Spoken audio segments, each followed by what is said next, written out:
నానిగారు ఇక్కడ నానిగారు అంటే south industry అనేది చాలా పీక్ స్టేజ్లో ఉంది.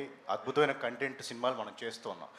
బట్ కానీ నార్త్ ఎందుకు ఒక చిన్న చూపు అనేది మన హీరోల మీద కానీ ఇంత పెద్ద హిట్లు ఇస్తున్నా సరే ఎప్పటికప్పుడు అవకాశం ఉన్నప్పుడల్లా ఒక చిన్న చూపు చూపిస్తున్నారు. లేటెస్ట్గా ప్రభాస్ గారి మీద ఒక ఎవరో ఏదో మాట్లాడుతూనే ఉంటారమ్మా. ఇప్పుడు ఇప్పుడు ఎలా ఉంటుంది, నువ్వే చెప్తున్నావు సౌత్ టాప్లో ఉందని. ఉందిగా, ప్రపంచం అంతా తెలుసు. అది ఎవరో ఒకరన్నా దానికి మనం ఎందుకు ఆలోచించాలి? నో, ఇన్ఫ్యాక్ట్ నాకు తెలిసి మీరు చెప్తున్న వ్యక్తికి లైఫ్లో బిగ్గెస్ట్ పబ్లిసిటీ ఐ థింక్ నాకు ఇప్పుడే జరిగింది అనుకుంటా. దానికి మీరు అనేది మీరు unnecessary your glorifying and unimportant matter కాబట్టి దానికి నేనే నిదర్శనం. నా మీద రాళ్ళు పడుతుంటాయి. ఎందుకు పడతాయి?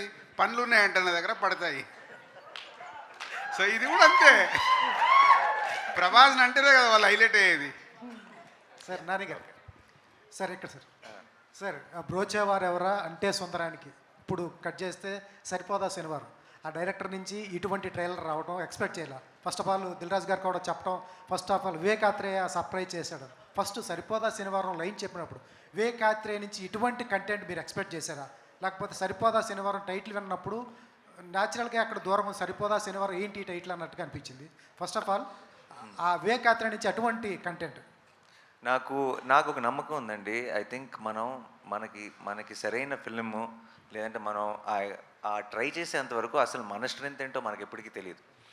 నేను కనుక నన్ను మీరు పిల్ల జమీందారులో భలే భలే మగాడిలో నాని బాగా నవ్వించాడు అని మీరు అనటం వల్ల నేను జెర్సీ ట్రై చేయకపోయి ఉంటే, జెర్సీలో నాని బాగా ఏడిపించాడు అని మీరు అనటం వల్ల నేను మంచి ఇమోషనల్ ఫిల్మ్స్ నాని బాగా చేస్తున్నాడు, నేను దసరా ట్రై చేయకపోయి ఉంటే. So I feel our best comes out when we try out things.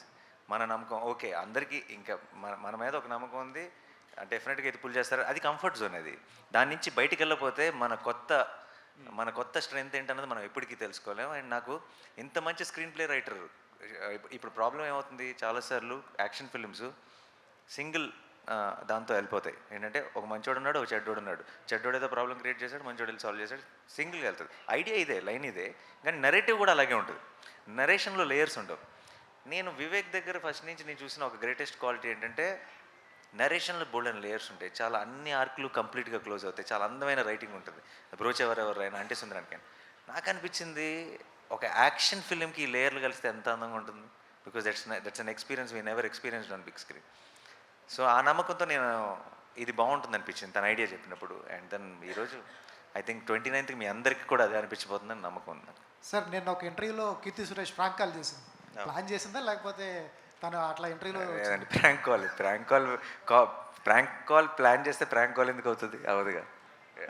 Nani గారు